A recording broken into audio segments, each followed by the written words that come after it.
మన ప్రభువును లోకరక్షకుడైన యేసుక్రీస్తు నామమున మీ అందరికీ నా యొక్క ప్రత్యేక వందనములు. ఈ ఉదయకాల సమయమున దేవుడు మనకిస్తున్నటువంటి వాగ్దానమును చదువుకుందాం. యెషయా గ్రంథము 54వ అధ్యాయము 4వ వచనము. భయపడకుము, నీవు సిగ్గుపడనక్కరలేదు, అవమానమును తలంచుకుము. ఆమేన్. దేవునికే మహిమ కలుగును గాక. ఈ ఉదయకాల సమయమున దేవాతి దేవుడు ఈ యొక్క వాగ్దానము ద్వారా మనందరితో మాట్లాడుతూ ఉన్నారు. ఈ యొక్క వాక్యమును మనం జ్ఞాపకం చేసుకుంటే, భయపడకుము, నీవు సిగ్గుపడనక్కరలేదు. నిజంగా ప్రియమైన దేవుని బిడ్డలారా, మీకు ఉన్న కొదువలను బట్టి, బలహీనతలను బట్టి, అవమానములను బట్టి భయపడుతూ అనేకుల ఎదుట తలదించుకొని ఉంటున్నారేమో, సిగ్గుపడుతూ ఉన్నారేమో.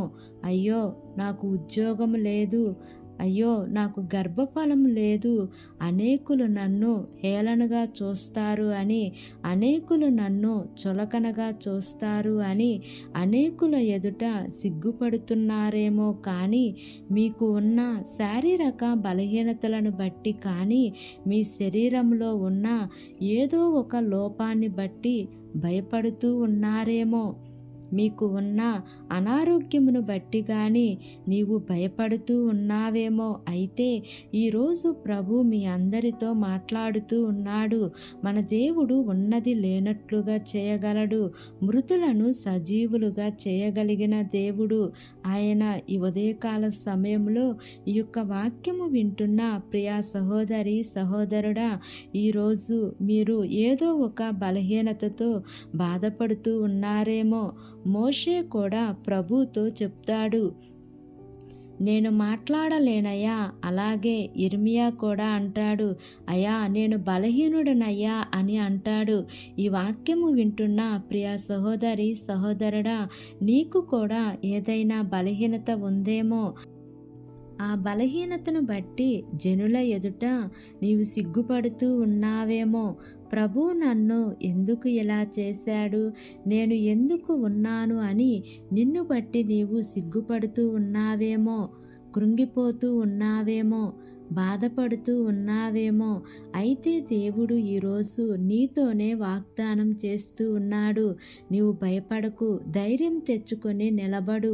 ప్రభు నీ ద్వారా అద్భుతమైన కార్యములను జరిగించగలిగిన దేవుడు కాబట్టి ఈ వాగ్దానమును నమ్మి ఈ వాగ్దానం ప్రకారంగా జీవిద్దాం. దేవుడు ఈ వాగ్దానము మనందరి జీవితములలో నెరవేర్చబడును గాక. ఆమేన్. ప్రార్థన చేసుకుందాం. ప్రేమ కలిగిన యేసయ్యా, కృప కలిగిన దేవా, నీకు వందనాలు తండ్రి, నీకు స్తోత్రములు ప్రభువా. ఇంతవరకు నీ కృపలో మమ్మల్ని కాచి కాపాడిన విధానాన్ని బట్టి నీకు వందనాలు తండ్రి.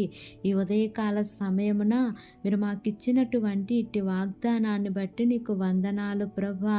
ఎంతమంది బిడ్డలు ఈ వాక్యమును విని ప్రార్థనలో ఏకీభవిస్తున్నారో తండ్రి, ప్రతి కుటుంబాన్ని మీరు జ్ఞాపకం చేసుకోండియా. నీ మేలుల చేత వారిని తృప్తిపరచండి దేవా. ఈరోజు నీ బిడ్డలు వారికి ఉన్న బలహీనతలను బట్టి, వారికి ఉన్న లోపాలను బట్టి, వారికి ఉన్న ఆరోగ్య పరిస్థితులను బట్టి అనేకుల ఎదుట అవమానపరచబడుతున్నారేమో, అనేకుల ఎదుట తలదించుకొని సిగ్గుతో ఉన్నారేమో తండ్రి. ఈరోజు మీరు మాకు ఇచ్చిన వాగ్దానమును బట్టి వందనాలు ప్రభా. ఈ వాగ్దానము వింటున్న ప్రతి ఒక్క బిడ్డ జీవితంలో యేసయ్యా ఈ వాగ్దానాన్ని నెరవేరుస్తున్నందుకు వందనాలు ప్రభా. మా దేశమును, దేశ ప్రజలను, దేశమును పరిపాలిస్తున్న ప్రతి అధికారుల కుటుంబాలను మీరు జ్ఞాపకం చేసుకోండియా. వారందరికీ మంచి ఆరోగ్యమును దయచేయండియా. వారు ఏ పని చేసినను మీ యొక్క సఫలతను మీరు వారికి అనుగ్రహించండి దేవా. వారి దేవా నూతనంగా ప్రారంభిస్తున్న ప్రతి కార్యక్రమంలో యేసయ్యా మీరు ముందుండి నడిపించండి దేవా. ఈ దినము ప్రయాణం చేస్తున్న ప్రతి బిడ్డకు మీరు తోడుగా ఉండమని, నా యొక్క ప్రార్థన ఆలకించి అంగీకరించమని నజరేయుడైన యేసు అతి పరిశుద్ధ నామమున అడిగి వేడుకొని పొంది ఉన్నాము తండ్రి. Amen, amen, amen. Praise the lord. God bless you all.